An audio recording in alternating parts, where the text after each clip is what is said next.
영광의 물결에 온전히 쌓여서 내 영혼의 기쁨 한량없도다. 많은 내 영혼 주가 이미 허락한 그 귀한 영생수 주여 닮아갑니다. 그 약속 따라서 힘 간구하오니 오 주여 내 기도 어서 들어주소서. 예수의 사랑 예수의 사랑 바다 물결같이 내게 임하니 영광의 물결에 온전히 쌓여서 내 영혼의 기쁨 한량없도다. 주 내게 약속한 금비 내려주시오. 은혜의 저구름 건너편에 떠올라 귀한 징조가 내게 밝히 보이니 나 힘을 다하여 주께 간구하니 아멘. 예수의 사랑 예수의 사랑 바다 물결같이 내게 임하니 영광의 물결에 온전히 쌓여서 내 영혼의 기쁨 한량없도다. 내의 손앞이 지금은 좁히네요. 원의 큰 강물 흘러차고 넘쳐서 내 주한 모든 죄 모두 씻어버리니 나 지금 은혜를 충만하게 받았네 아멘. 예수의 사랑 예수의 사랑 바다 물결같이 내게 임하니 영광의 물결에 온전히 쌓여서 내 영혼의 기쁨 한량없도다. 차고 넘치는 주의 은혜의 물결 힘차게 밀려와 내게 만족합니다. 오 할렐루야로 주 찬송하오니 내 맘의 기쁨이 항상 충만함이라. 예수의 사랑 예수의 사랑 바다 물결같이 내게 임하니 영광의 물결에 온전히 쌓여서 내 영혼의 기쁨 한량없도다.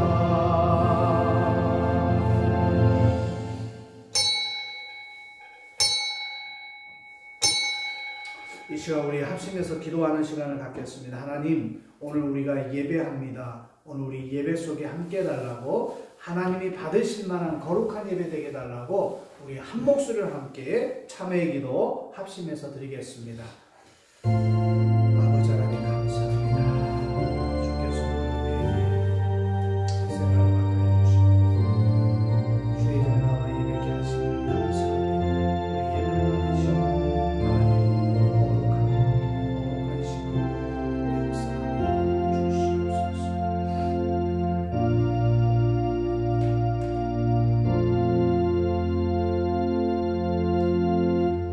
오직 여호와는 그 성전에 계시니 온 땅은 그 앞에서 잠잠할지니라. 아멘. 하나님 아버지 감사합니다.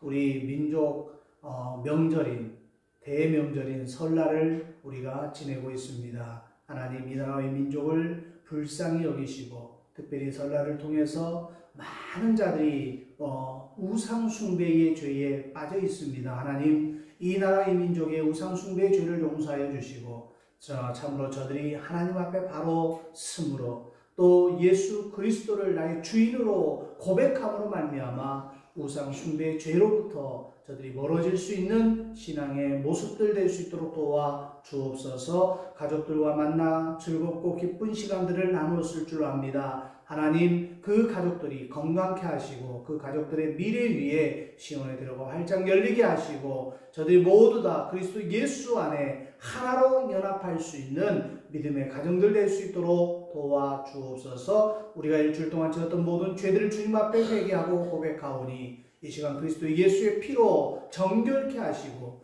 예수 이름만 가지고 이 시간 나왔사오니 오늘 그 이름의 거룩함을 우리가 그 이름에 부끄럽지 아니하는 그 이름에 영광 돌리는 귀한 예배 될 수 있도록 복 내려 주시옵소서. 감사를 드리며 예수님의 이름으로 기도하옵나이다. 아멘.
할렐루야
전능하신 아버지 하나님 천지의 창조주를 믿습니다. 나는 그의 유일하신 아들 우리 주 예수 그리스도를 믿습니다.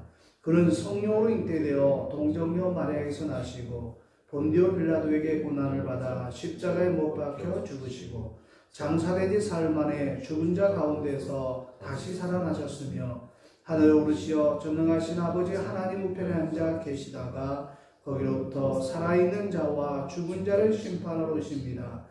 나는 성령을 믿으며 거룩한 공교회와 성도의 교제와 죄를 용서받는 것과 몸의 부활과 영생을 믿습니다. 아멘. 우리 교동문 55번입니다.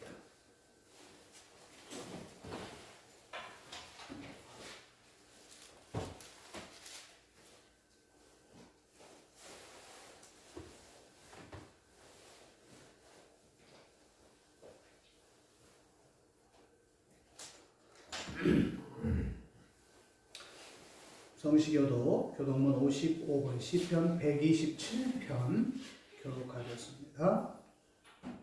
여호와께서 집을 세우지 아니하시면 세우는 자의 수고가 헛되며 여호와께서 성을 지키지 아니하시면 다수꾼의 깨어있음이 헛되도다.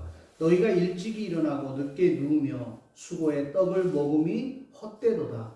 그러므로 여호와께서 그의 사랑하는 자에게는 잠을 주시는도다. 보라, 자식은 여호와의 기업이요 해의 열매는 그의 상급이로다. 젊은 자의 자식은 장사의 수중의 화살 같으니 이것이 그의 화살통에 가득한 자는 복되도다. 그들이 성문에서 그들의 원수와 담판할 때에 수치를 당하지 아니하리로다. 아멘.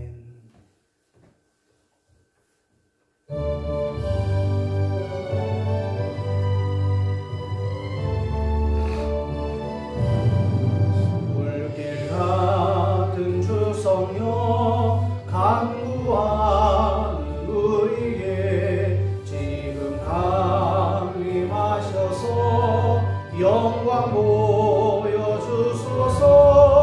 성령이여 임하사 우리 영의 소원을 만족하게 하소서. 기다리는 우리에게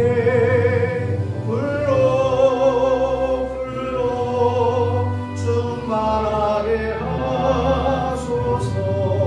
주의 제단불 위에 우리 몸과 영혼과 우리 가진 모든 것 지금 바치옵니다. 성령이여 임하사 우리 영의 소원을 기다리는 우리에게 불러 충만하게 하소서. 모든 것 다 바치고 비고빈 내 마음에 성령 충만하도록 주여 채워주소서. 성령이여 임하사 우리 영의 소원을 만족하게 하소서. 기다리는 우리에게 불러 충만하게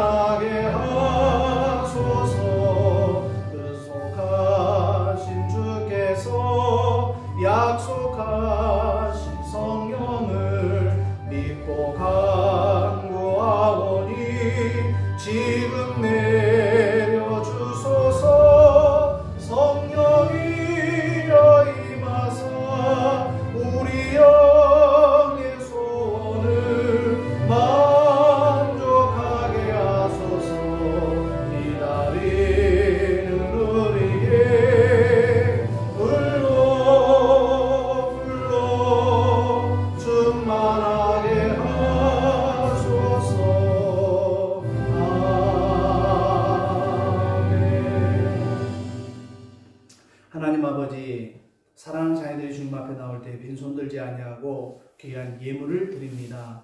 10의 1조를 드립니다. 감사 예물을 드립니다. 또 목적 헌금을, 주일 헌금을, 선교 헌금을 드린 손길들 기억하여 주시고 저들의 삶의 형통과 부유하심으로 넉넉하심으로 축복하여 주시기를 원합니다. 특별히 자식을 먼저 보내고 애통하는 심령으로 장례를 치르면서 또 그 장례에 감사함으로 드린 귀한 손길이 있사오니 하나님 그 가정에 하나님께서 위로하시고 또 치유할 부분 치유하시고 회복할 부분은 회복시켜 주셔서 하나님 이제 믿음의 가정으로서 새 출발할 수 있는 믿음의 가정 될 수 있도록 복 내려 주시옵소서. 오늘 귀한 물질 드린 손길마다 하늘의 신령한 복, 땅의 기름진 복이 임하게 하시고 물질을 아깝다 하지 아니하고 하나님을 먼저 생각하며 사랑하는 마음으로 드렸사오니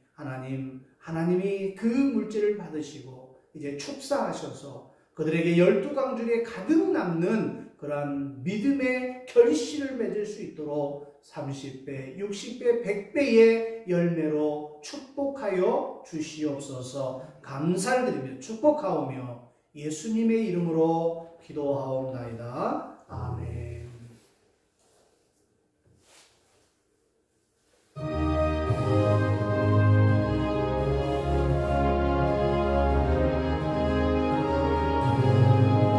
내 평생 소원 이것뿐 주의 일하다가 이 세상 이별하는 날 주 앞에 가리라.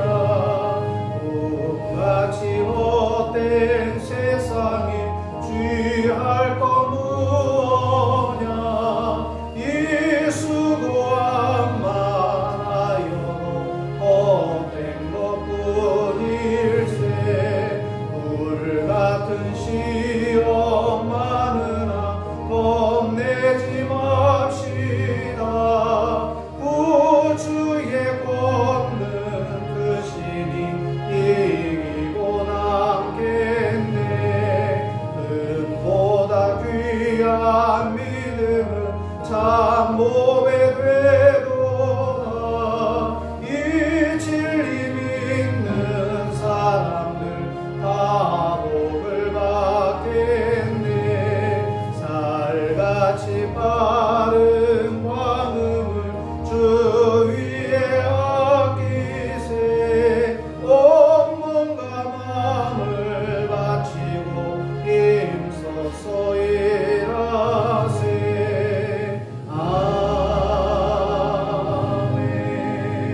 아멘. 우리에게 주신 하나님의 말씀은 사도행전 2장 22절로 36절입니다.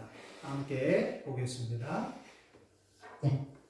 이스라엘 사람들아 이 말을 들으라.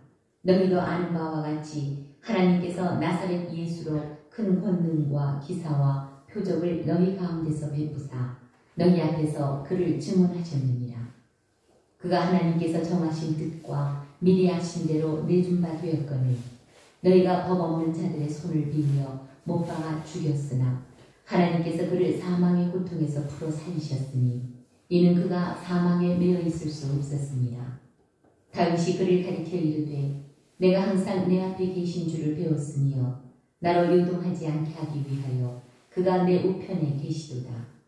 그러므로 내 마음이 기뻐하였고 내 혀도 즐거워하였으며 육체도 희망이 거하리니 이는 내 영혼을 음부에 버리지 아니하시며 주의 거룩한 자로 썩음을 당하지 않게 하실 것이니로다. 주께서 생명의 길을 내게 보이셨으니 주 앞에서 내게 기쁨이 충만하게 하시리로다 하였으므로 형제들아 내가 조상 다윗에 대하여 담대히 말할 수 있노니 다윗이 죽어 장사되어 그 묘가 오늘까지 우리 중에 있도다. 그는 선지자라 하나님이 이미 맹세하사 그 자손 중에서 한 사람을 그 위에 앉게 하리라 하심을 알고 미리 본보로 그리스도의 부활을 말하되 그가 음부에 버림이 되지 않고 그의 육신이 썩음을 당하지 아니하시리라 하더니 이 예수를 하나님이 살리신지라 우리가 다 이 일의 증인이로다. 하나님이 오른손으로 예수를 높이심에 그가 약속하신 성령을 아버지께 받아서 너희가 보고 듣는 이것을 부어주셨느니라. 다윗은 하늘에 올라가지 못하였으나 친히 말하여 이르되 주께서 내 주에게 말씀하시기를 내가 내 원수로 내 발등상이 되게 하기까지 너는 내 우편에 앉아 있으라 하셨도다 하였으니 그런즉 이스라엘 온 집은 확실히 알지니 너희가 십자가에 못 박은 이 예수를 하나님이 주와 그리스도가 되게 하셨느니라 하니라. 네, 36절까지 보겠습니다. 오늘 이 사도행전 강의 6번째 시간입니다. 주와 그리스도 예수라는 제목으로 우리가 말씀을 나누겠습니다. 오순절 성령 강림하신 이 사건, 성령님께서 말하게 하심을 따라서 이제 제자들은 다른 지역 언어로 방언을 말했다라고 기록하고 있습니다. 동시다발적으로 수많은 지역의 언어를 통해서 하나님의 일이 선포되었다라고 성경은 말씀하고 있습니다. 몇몇의 유대인들이 이 모습을 보고 좀 의아하게 생각하는 것입니다. 아, 저들이 대낮부터 술에 취해서 저렇게 헛소리를 하는구나, 이렇게 받아들인 유대인들이 많았어요. 그러니까 그렇게 받아들이는 것으로 끝났으면 괜찮은데, 아, 저들이 대낮부터 술에 취했다고 조롱하는 자들까지 생기기 시작한 것입니다. 이에 사도 베드로는요, 많은 사람들 앞에서 이제 제자들이 술에 취한 것이 아니라 요엘 선지자가 오래전에 예언했던 그 예언이 성취되었음을 이제 말하는 것입니다. 성취된 것, 어떻게 성취되었느냐? 예언한 대로 그들에게 영이 임했음을 지금 말하고 있는 겁니다. 사도 베드로는 성령에 충만한 제자들이 예수 그리스도를 믿는 자에게 주시는 죄사함과 구원에 대한 하나님의 큰 일을 예언하고 있다라고 지금 이 베드로가 설명을 하고 있는 겁니다. 베드로의 설명은요, 지금 굉장히 구체적이고 또 우리에게 꼭 필요한 말씀들이에요. 그런데 이 베드로의 설명을 듣는 유대인들에게 자연스럽게 지금 드는 궁금증이 하나 있었습니다. 뭐냐면, 아니, 마지막 때라고 하는데 분명히 요엘 선지자가 예언하기를 마지막 때에 성령을 부어주겠다고 약속했는데, 그러면 지금 요엘 선지자의 예언대로 예수께서 하나님에게 성령을 받아서 우리에게 부어주신 이 사건이, 그럼 지금 왜 지금을 마지막 때라고 표현하느냐? 그들의 궁금증은 그거였어요. 마지막 때가 아닌데 마지막 때라고 표현했기 때문에 자연스럽게 그들은 궁금할 수밖에 없었던 것입니다. 마지막 때의 모든 육체에게 하나님의 영을 부어주겠다고 약속하신 말씀이 왜 하필 지금 이루어지고 있느냐? 이렇게 궁금해한 것입니다. 아직 약속하신 메시아가 오시지 않았는데 어떻게 지금이 마지막 때일 수 있겠느냐라고 궁금증을 갖고 있는 이 유대인들이었다라는 거죠. 바로 이와 같은 질문을 명확하게 해결하기 위해서 지금 사도 베드로는 유대인들이 십자가에 못 박아 죽인 예수, 너희들이 조롱하고 핍박하고 책짓질하고 십자가에 못 박아서 죽여버린 그 예수가 하나님께서 보내신 메시아임을 선포하고 있는 것입니다. 이것이 바로 오늘 우리가 읽은 본문의 전체 내용이에요. 22절부터 36절 말씀이 바로 이 내용입니다. 자, 본문 배경을 살펴보면 때마침 예루살렘의 유대인들 3대 절기 중에, 유대인 3대 절기 중에 가장 3대 절기로 지키는 큰 명절이라고 이야기했는데, 민족 최대 명절 중 하나인 오순절을 맞이해서 이제 각각 흩어져 있는 디아스포라 유대인들이 예루살렘에 모여 있었던 거예요. 자, 그들은 오래전에 왔던 사람도 있고 금방 온 사람도 있어요. 그러니까 이 예루살렘에 와서 이미 그 예루살렘에 돌아가는 정치적인 상황, 사회적인 상황, 이 모든 것들을 다 귀로 듣고 있었던 거예요. 아니면 자기가 직접 눈으로 보았던지. 그런데 이들이 와서 지금 그들 가운데 어떤 사람들은 예수께서 골고다 십자가에 달려 죽으셨다라는 이야기를 들은 사람도 있고, 직접 직접 목격한 사람도 그 중에 있다라는 것입니다. 그러나 대다수 예루살렘 거주자들은 예수를 메시아로 받아들이지를 못하고 있는 겁니다. 어떻게 예수가 메시아냐? 이렇게 생각하고 있는 거예요. 또한 아직 예수가 누구인지, 예수께서 무슨 일을 행하셨는지를 모르는 이 디아스포라 유대인들이 의외로 많았다라는 거예요. 그러니까 알고 있는 사람들, 이야기를 들었던 사람들, 그리고 직접 눈으로 봤던 사람들, 아직 보지도 못하고 이제 도착한 그 디아스포라 유대인들이 섞여서 이 예루살렘에 지금 있었다라는 것입니다. 자, 그럴 때에 베드로는 수많은 유대인들을 함께 모인 이 자리를 기회 삼아서 예수님에 대한, 예수님께서 온 세상의 주인이시고 그리스도이심을 선포하고 있는 것입니다. 어떻게 선포하고 있느냐? 하나님께서 예수로 하여금 큰 권능과 기사와 이어 표적을 행하게 하심으로 그가 메시아가 되신다라고 이야기를 하고 있는 거예요. 22절 한번 다시 우리가 한번 읽겠습니다. 22절에 이렇게 얘기합니다. 이스라엘 사람들아 이 말을 들으라. 이건 베드로의 말입니다. 베드로가 이렇게 이야기하는 거예요. 너희도 아는 바에 하나님께서 나사렛 예수를 큰 권능과 기사와 표적을 너희 가운데서 베푸사 너희 앞에서 그를 증거하셨느니라. 지금 베드로가 직설적으로 표현합니다. 예루살렘에 속한 유대 지역과 사마리아 지역 그리고 갈릴리 지역에 거주하는 사람들은 예수께서 살아 생전에 그들에게 행하셨던 놀라운 기적, 이적 이런 표적을 그들은 보았던 사람도 있습니다. 그리고 또 그걸 손으로 들었던 사람도 있어요. 예수님께서 가나 혼인잔치에서 물로 포도주를 만드신 사건, 그리고 문둥병자들을 고치신 사건, 나인성 과부의 죽은 아들을 살리신 사건, 베데스다 연못가에서 38년 된 병자를 고치신 사건, 그리고 보리떡 5개와 물고기 2마리로 5,000명을 먹이고 12강주리에 가득 남는 그런 사건을 들었고 봤고 경험했던 제자들이에요. 그리고 많은 사람들이에요. 야, 12의 혈루증으로 고생하고 있는 여인을 말씀 한마디로 고칩니다.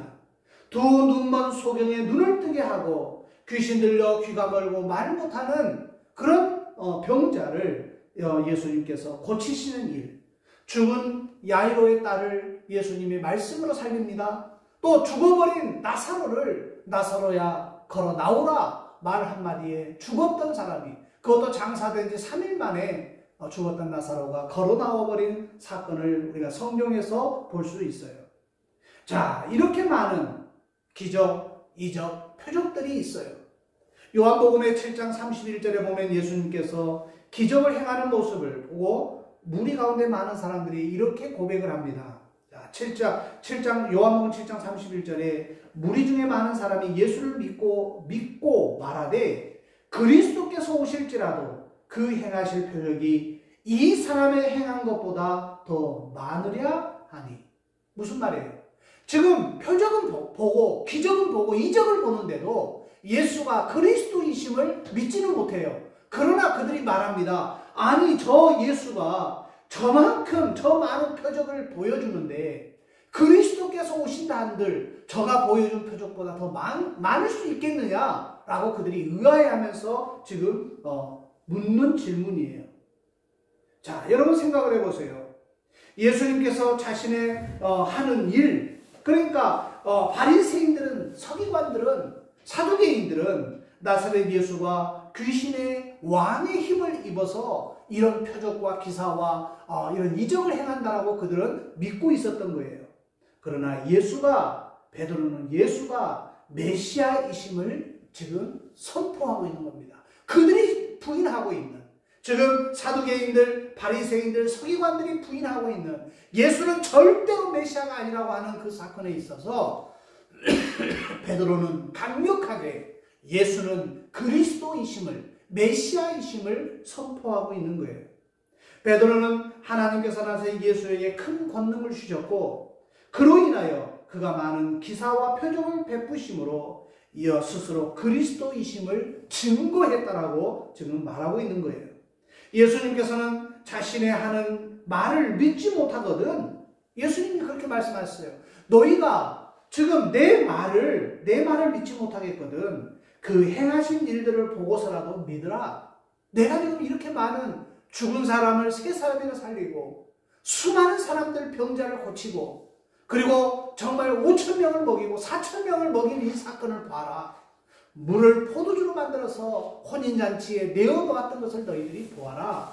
그러면서 정말 엄청난 일들을 하는데 너희들이 나를 못 믿거든. 내가 행한 이 사건들 기적과 표적과 이적을 통해서라도 제발 나를 믿으라. 이렇게 말씀하고 있는 겁니다.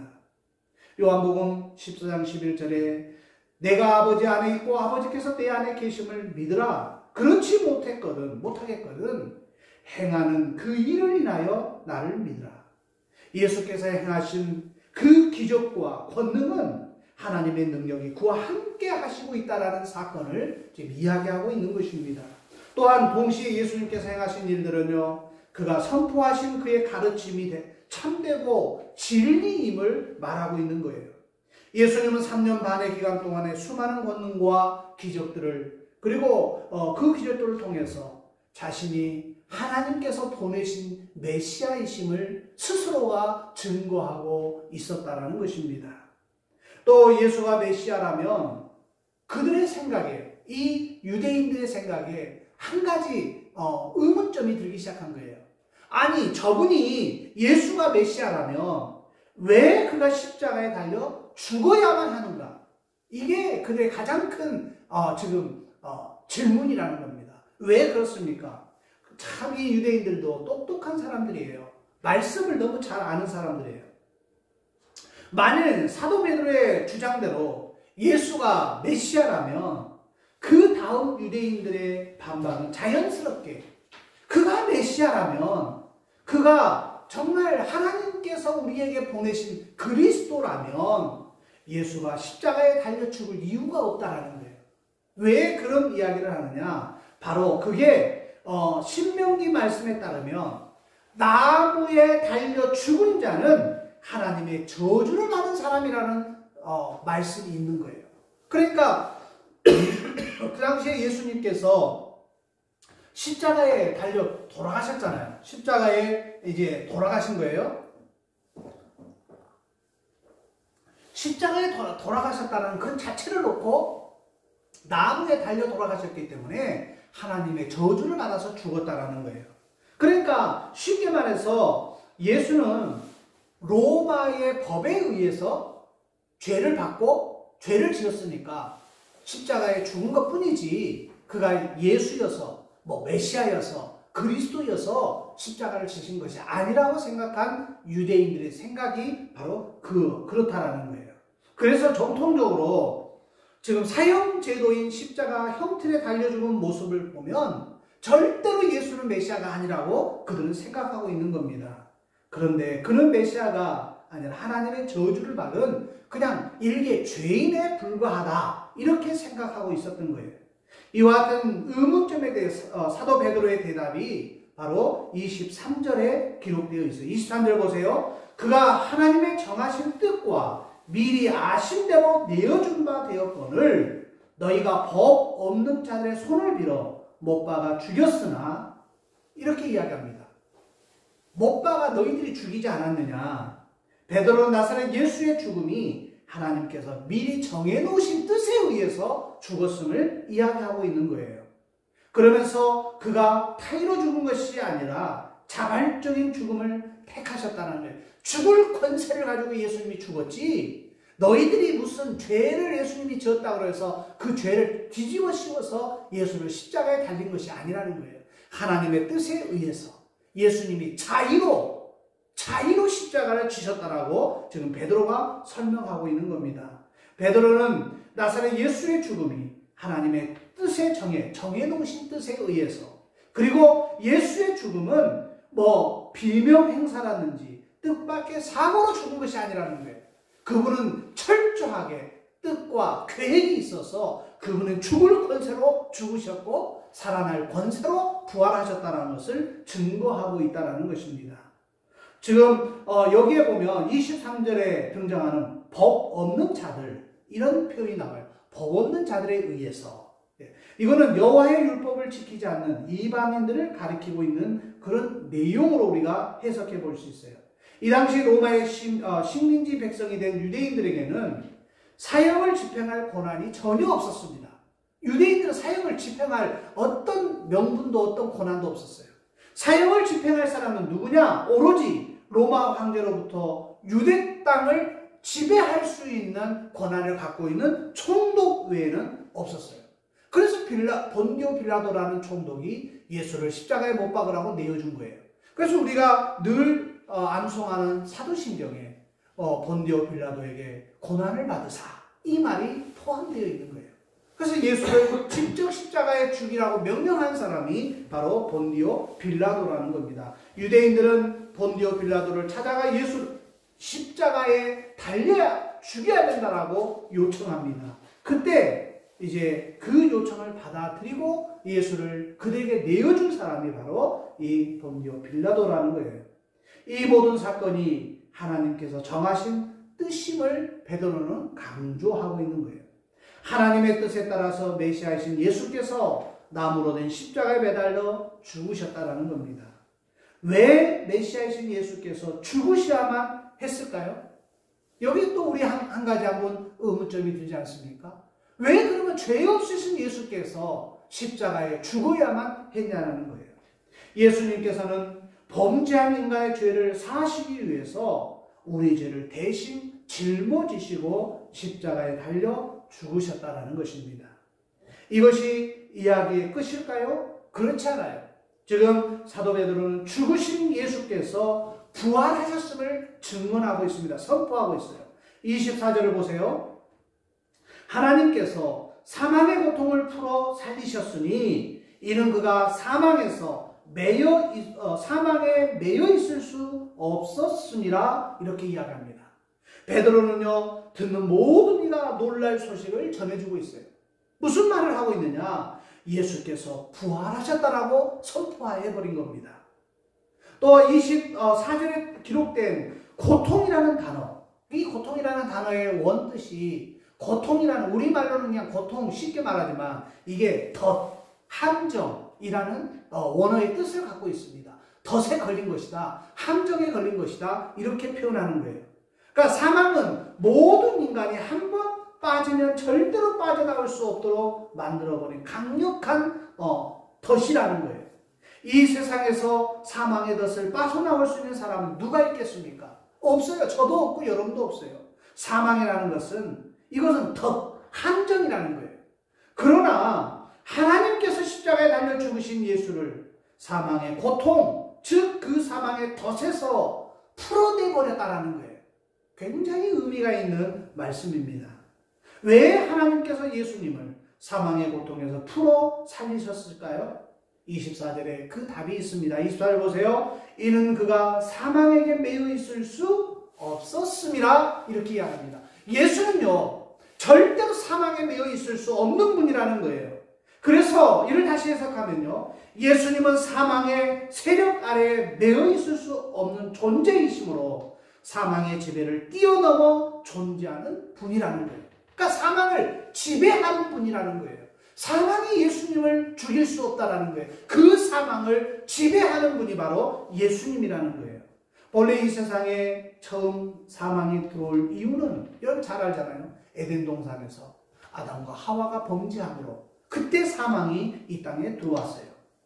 본래 이 세상에 처음 사망이 들어온 이 에덴 동산을 여러분이 생각해 보면 그 아담이 범죄함으로 말미암아 사망이 들어왔어요. 따라서 모든 아담의 후손들은 죄를 가지고 태어나기 때문에 결코 이 사망의 덫, 이 사망의 함정에서 헤어나올 사람이 없는 거예요. 그러니까 많은 사람들이 이 사망을 피할 수 없는 저주받은 운명에 놓여 있는 겁니다. 그래서 인간은 한번 태어나면 죽을 수밖에 없어요. 그 죽는다라는 것이 빨리 죽을 수도 있고 늦게 죽을 수도 있고 그럴 수 있는 거예요. 그러나 예수님은요, 죄가 하나도 없으신 분이에요. 하나님의 아들이세요.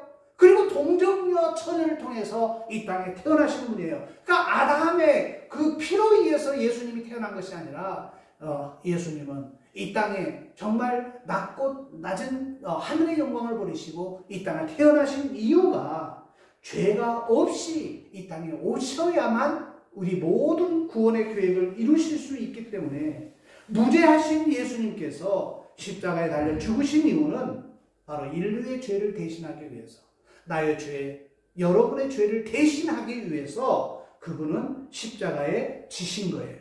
그리고 십자가에 지시고 끝나버렸다라면 아무런 의미가 없을 거예요. 그러나 그분은 인류의 죄를 대신 죽으셨어요.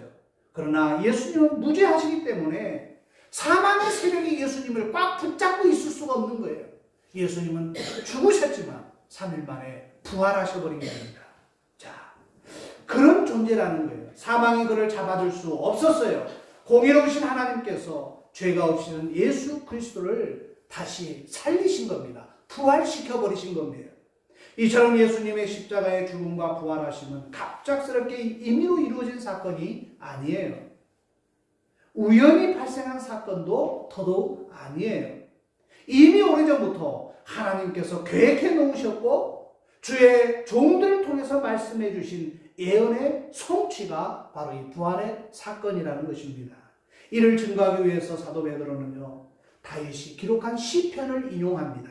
시편에 여러분 시편의 말씀을 인용하면서 사도행전 2장 25절로 28절 말씀은 시편 16편 8절에서 11절 말씀을 그대로 옮겨온 말씀이에요.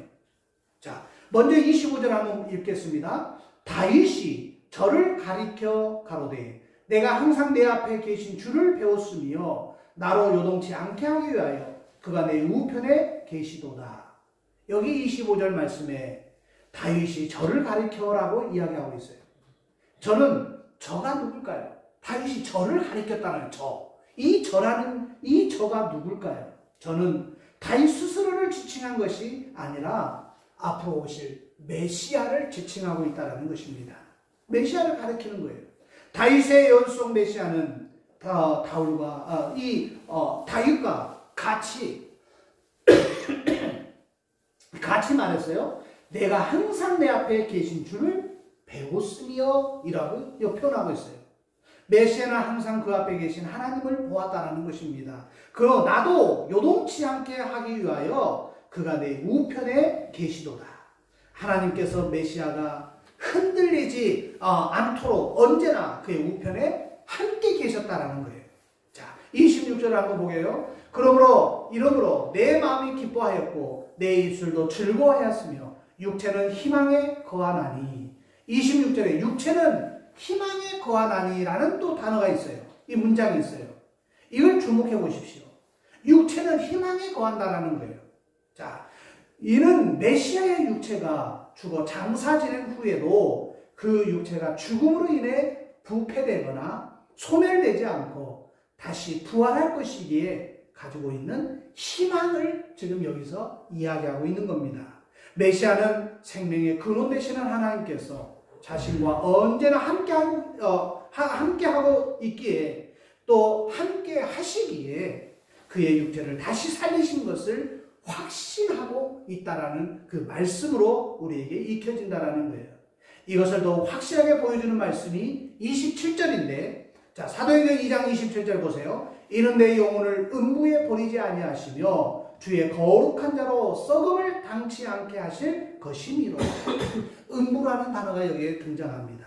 음부라는 것은요, 일반적으로 사람이 죽으면 가는 것을 의미합니다. 가서 거하는 것을 음부라고 표현해요, 성경에. 우리나라 말에도 사람이 죽으면 저 세상으로 간다 이렇게 표현합니다. 저 사람은 저 세상으로 떠났다. 근데 그 저 세상이 어디냐? 성경은 그를 음부라고 표현합니다. 음부는 죽은 사람의 영혼이 머무는 장소를 의미하는 거예요. 자, 27절에 메시아는 하나님께서 자신의 영혼을 그 음부에 버리지 않은 것이라고 말하고 있어요. 그러니까 예수는 사람이 죽어서 가는 그 음부에 거하실 수가 없는 분이라는 거예요. 그래서 또한 그의 육체가 무덤에서 썩지 않도록 할 것이라고 지금 오늘 이 27절에 말씀하고 있는 겁니다. 이어서 베드로는요, 유대인을 향해서 선지자 다윗의 예언 속 나타난 메시아가 분명 죽임을 당했다라고 표현하고 있어요. 그러나 하나님께서 다시 죽임을 당했던 그 메시아를 살리셨다라고, 메시아가 바로 그 살리신 메시아가 누구냐? 바로 예수라고 오늘 정확하게 증거하고 있는 겁니다. 먼저 베드로는요, 시편 16편에 다윗이 언급한 메시아가 바로 다윗 본인일 수 없다라고 지금 증명하고 있어요. 다윗은 메시아가 될 수 없어요. 왜요? 다윗은요, 이미 죽었고 그의 무덤도 있다라는 겁니다. 어떻게 죽어버린 사람이, 그리고 그 무덤이 있는 사람이 메시아가 될 수 있냐라는 거예요. 그래서 절대로 다윗은 메시아가 될 수 없다라고 이야기해요. 29절에 이렇게 이야기합니다. 형제들아, 내가 조상 다윗에 대하여 담대히 말할 수 있노니 다윗이 죽어 장사되어 그 묘가 오늘까지 우리 중에 있도다. 이게 베드로의 지금 이야기예요.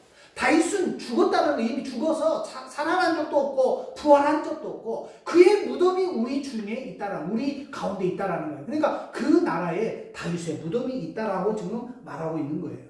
전통적으로 예루살렘에 있는 실로암 연못의 남쪽에 있는 무덤을 사람들은 다윗의 무덤이라 이렇게 지칭하고 산다라는 거예요. 그래서 너희들이 알지 않냐? 지금 저 실로암 연못 남쪽에 있는 무덤이 바로 다윗의 무덤인데 그가 어떻게 메시아가 될 수 있겠느냐? 그러면서 지금 베드로가 이야기하고 있는 거예요. 다윗은 결국 죽었고 그런 육체는 부활하지 못하고 지금까지 무덤에 지금 그의 육체는 썩어서 누워있지 않느냐? 바로 그런 이야기가 되는 거예요. 그의 자손 중에, 다윗의 자손 중에 미래에 나타날 메시아에 대한 예언이라는 사실을 지금 여기서 강조하고 있는 거예요. 베드로는 다윗이 예언한 메시아가 바로 부활하신 예수라고 증거합니다. 30절, 32절을 우리가 한번 보겠게요. 30절부터 그는 선지자라 하나님이 미리 맹세하사 그 자손 중에서 한 사람을 그 위에 앉게 하리라 하심을 알고, 자 31절 보세요. 미리 보는 거로 그리스도의 부활하심을 말하되 저가 음부의 버림이 되지 않고 육신이 썩음을 당하지 아니하시리라 하리니, 32절에 이 예수를 하나님이 살리신지라 우리가 이 일의 증인이로다. 굉장히 지금 중요한 지금 말씀을 한 거예요. 자, 무슨 말이에요? 다윗은 왕인 동시에 선지자였어요. 하나님은 다윗에게 그의 자손 중 한 사람을 메시아로 세우실 것을 알려주셨다라는 것입니다. 30절 말씀을 보면 하나님께서 미리 맹세하셨다고 지금 표현하고 있어요. 자, 그러면 다윗의 가문에서 메시아가 탄생할 것과 그 메시아가 죽게 되고 부활할 것을 역사상 가장 중요한 사건이기 때문에 하나님께서는 반드시 이 일을 이루실 것을 친히 맹세해 주신 거예요. 누구에게 맹세해 주었다고요? 다윗에게 맹세해 주었다라는 거예요. 또한 성령의 충만한 선지자 다윗은 미래에 자신의 후손으로 오실 메시아가 죽음을 당하나 그 영혼이 음부에 매여 있지 아니하고 음부에 버림받지 아니하고 그의 육체가 썩음을 당하지 않게 될 거라고 지금 고백하고 있는 겁니다. 32절을 보세요. 베드로 설교의 클라이막스입니다. 굉장히 중요한 말씀합니다. 도대체 다윗이 예언한 그 메시아가 누구냐? 그래, 다윗이 하나님으로부터 맹세를 받고 하나님으로부터 말씀을 받아가지고 지금 말을 전했는데 이 질문에 대해서 베드로는 다윗이 예언한 이 메시아가 누구냐라는 거예요. 근데 강력하게 베드로는 주장합니다. 자신의 스승이신 예수이심을 담대하게 선포합니다. 베드로는 그의 제자들이 십자가에 달려 돌아가신 예수께서 부활하심을 목격한 증인들이라고 지금 표현하고 있어요. 33절을 보세요. 베드로는 예수의 십자가 죽음과 부활 이후에 예수님께서 하늘로 승천하셨음을 지금 이야기하고 있는 겁니다. 34절 말씀을 보겠습니다. 하나님이 오른손으로 예수를 높이심에 그가 약속하신 성령을 아버지께 받아서 너희 보고 들은 이것을 부어 주셨느니라. 또 33절 말씀을 보면 성령을 보내주신 분이 예수님이심을 지금 말씀하고 있는 거예요. 그가 약속하신 성령을 아버지께 받아서 너희의 보고 들은 이것을 부어 주셨느니라. 예수님께서 제자들에게 성령을 부어 주신 것을 약속하셨고 친히 지금 성령을 하나님으로부터 받아서 제자들에게 보내주셨다라고 지금 이야기하는 거예요. 특별히 베드로는요, 제자들이 여러 다른 지역의 언어로 하나님의 큰 일을 말하게 된 사건의 경우에 대해서도 유대인들이 조롱하는 것과 같이 대낮부터 술에 취해서 그런 것이 아니라 예수께서 하늘로부터 올라가서 하나님께 받은 그 성령을 우리에게 내려줌으로 말미암아 우리가 그 성령을 받고 그 성령에 부어주셨기 때문에 일어난 사건이 바로 각기의 외국어로 우리가 방언을 이야기했던 사건이라고 이 시간 이야기하고 있는 겁니다. 34절, 35절 말씀을 한번 읽겠습니다. 다윗은 하늘에 올라가지 못하였으나 친히 말하여 가로되 주께서 내 주에게 말씀하시기를, 자 35절, 내가 내 원수로 내 발등상 되게 하기까지 너는 내 우편에 앉아 있으라 하셨도다 하셨으니. 베드로는 예수님의 승천을 증거하며 다윗은 하늘로 올라가지 못했으나 메시아 되시는 예수께서는 하나님 우편에 앉아 계신다라고 지금 증거하고 있는 겁니다. 34절 보세요. 주께서 내 주에게 말씀하시기를, 주께서 내 주에게 말씀하시기를. 여기 주라는 단어가 두 번 등장합니다. 처음 주는요, 하나님을 의미합니다. 그리고 두 번째 주는 메시아고 예수 그리스도를 의미합니다. 그러면 어떻게 읽으냐면 하나님께서 내 주, 그러니까 하나님께서 예수 그리스도에게 말씀하시기를 이렇게 해석하는 거예요. 자, 여러분 이것 잊어버리면 안 돼요. 하나님께서 예수 그리스도에게 말씀하시기를. 그러니까 다윗의 입장에서 보면 메시아가 육적으로 자신의 후손이지만 존재로 보면 영원부터 계신 하나님이시기에 하나님과 동일한 존재임을 고백하고 있는 거예요. 그래서 그 동일한 존재임을 나타내기 위해서 주라고 표현하는 겁니다. 주라고. 그래서 35절 말씀을 다시 해석하면 결국 하나님께서, 성부 하나님께서 승천하신 예수님에게 말씀하시기를 내가 내 원수를 내 발 아래 굴복시키기까지 너는 내 오른편에 앉아 있으라, 이렇게 해석되는 거예요. 하나님께서는 하늘과 땅 아래에 있는 모든 자들로 하여금 예수의 이름 앞에 무릎 꿇게 하셨습니다.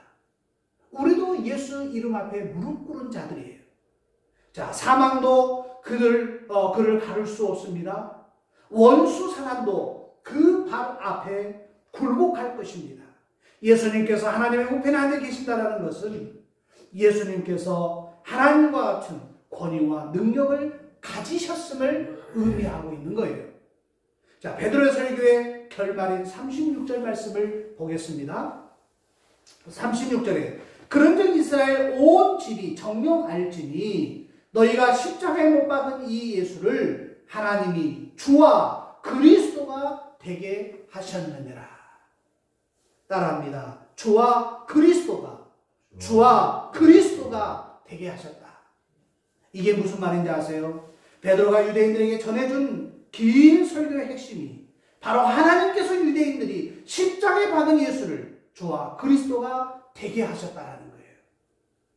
베드로가 사용한 주라는 말은요, 주인이라는 뜻으로 예수님께서 온 세상을 다스리는 주인 되심을 뜻하는 것입니다. 그리스도라는 말이 무슨 뜻인지 아세요? 기름 부음을 받은 자라는 뜻이에요. 그리스도는 하나님으로부터 기름 부음을 받은 자다. 그러니까 옛날에 왕이 기름 부음을 받았잖아요. 그걸 의미하는 거예요. 기름 부음을 받은 자라는 뜻으로 히브리어로 이 그리스도를 메시아라고 표현하는 겁니다. 히브리어로. 그러나 헬라어로 번역하면 이 기름 부음 받은 자가 그리스도가 되는 겁니다. 그러면 그리스도와 메시아는 같은 인물입니까? 다른 인물입니까? 같은 인물이라는 거예요. 히브리어로 메시아, 헬라어로 그리스도라는 거예요. 그가 누구라고요? 기름 부음을 받은 자 그리스도라는 거예요. 유대인들은 예수께서 신성 모독죄를 몰아서 십자가 예수를 못 박아 죽게 했어요. 그러나 베드로는 유대인들을 향해서 하나님께서 예수를 다시 살리셨으며 부활하신 예수님은 승천하셔서 하나님 우편에 앉아 계신다라고 지금 선포하고 있는 겁니다. 이를 통해 베드로는요, 예수가 본질적으로 온 세상을 다스리실 하나님이시고 이스라엘 백성이 오랜 생활 동안 기다려온 다윗의 자손 메시아 되심을 증거하고 있는 거예요. 그래서 예수를 가리켜서 우리에게 주와 바로 메시아가 되신다.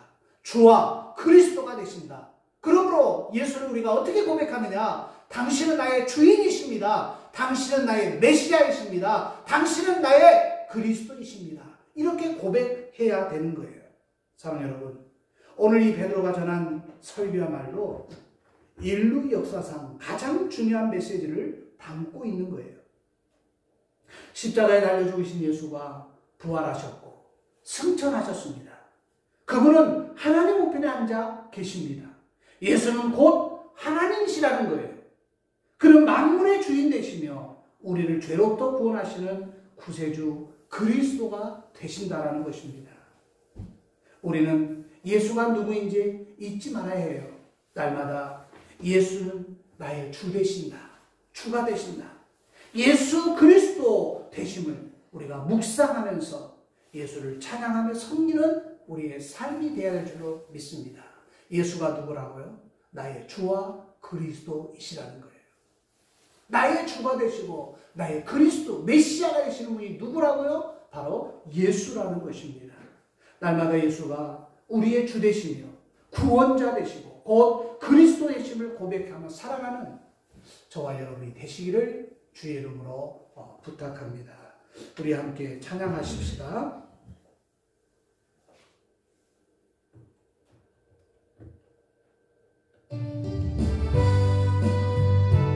우리 가사를 생각하면서 우리 찬양합니다.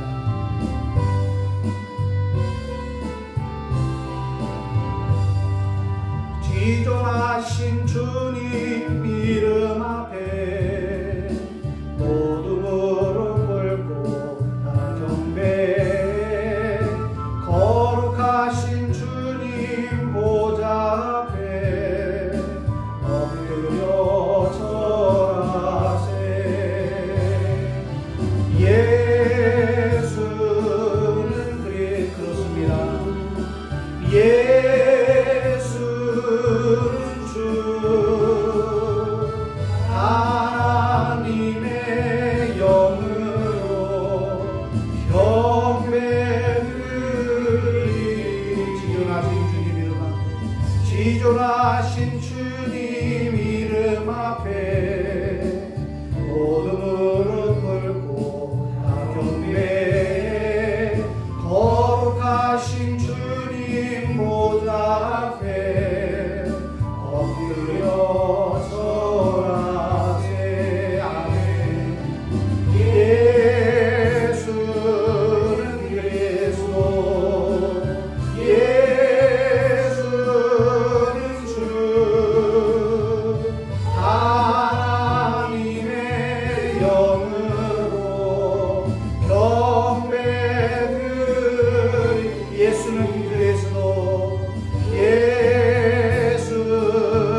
예수가 우리의 메시아이시고 우리의 그리스도 되십니다.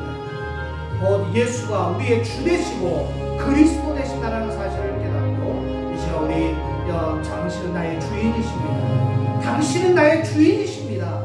그리고 당신은 그리스도 예수이십니다를 고백하며 우리 함께 기도하겠습니다. 하나님 아버지 감사합니다.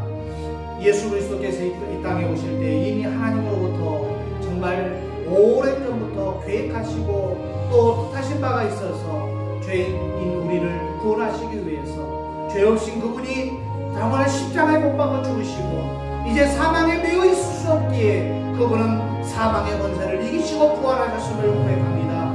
부활하신 예수님께서 우리를 이제 하나님께 성령을 받아서 우리에게 성령 충만함으로 성령의 기름 부음으로 역사하여 주신 것을 감사합니다. 이제 우리가 주님 앞에 고백할 수 있는 것은 주는 그리스도시요 살아계신 하나님의 아들이심을 고백할 수 있는 우리의 믿음 되게 하시고 주와 그리스도 되심을 고백함으로 말미암아 하나님 우리가 승리하는 삶을 살게 하시고 주님을 나의 주인으로 고백하며 나의 왕으로 모실 수 있는 믿음의 자녀들 될 수 있도록 하나님 도와 주시옵소서. 주는 그리스도시요 주는 우리의 주가 되시고 그리스도이심을 믿습니다. 그 예수를 나의 주인으로 나의 구원주로 나의 메시아로 모실 수 있는 우리의 삶이 되게 하여 주시옵소서. 이 일의 증인이라고 말씀하셨사오니 이 일의 증인으로서의 삶을 살 수 있는 믿음의 권속들 다 될 수 있도록 복내려 주시옵소서. 그 귀한 언약을 이루어 주시고 주 명령 따를 때 늘 계시옵소서. 아멘. 기쁘고 기쁘도다 항상 기쁘도다 나에게 왔사오니 꼭 주옵소서. 그 귀한 언약을 이루어 주시고 주 명령 따를 때 늘 계시옵소서. 기쁘고 기쁘도다 항상 기쁘도다 나 주께 왔사오니 꼭 주옵소서.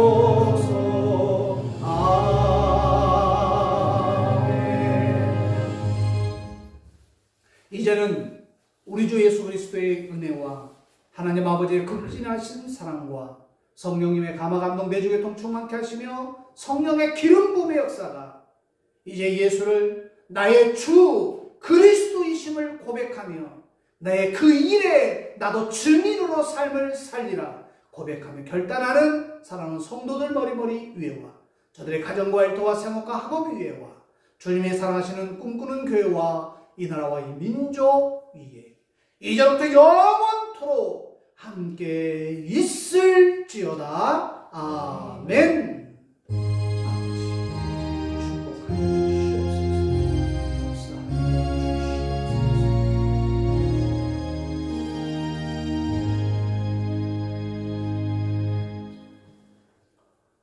예배를 마치겠습니다. 감사합니다.